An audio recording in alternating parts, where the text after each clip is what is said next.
अस्सलामुअलैकुम। आज हम सीखेंगे दनफोस FC 202 की complete wiring step by step.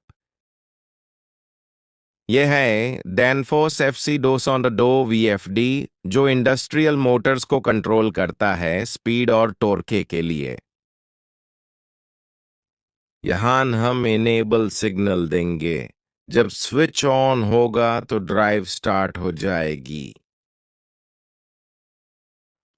Potentiometer से हम मोटर की स्पीड कंट्रोल कर सकते हैं मैन्युअली।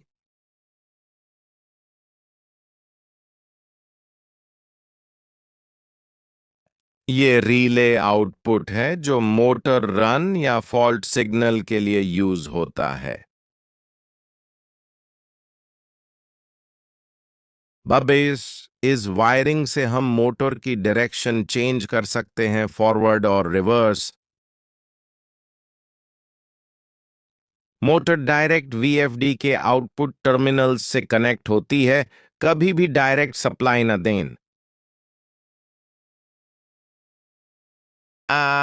यहाँ से VFD को 3 फेज सप्लाई दी जाती है। अर्थिंग जरूर करें सेफ्टी के लिए। वीरिंग के बाद पैरामीटर सेट करना जरूरी है वरना ड्राइव काम नहीं करेगी। अगर वीडियो पसंद आए तो लाइक, शेयर और सब्सक्राइब जरूर करें। नेक्स्ट पार्ट में हम पैरामीटर्स डिटेल में देखेंगे।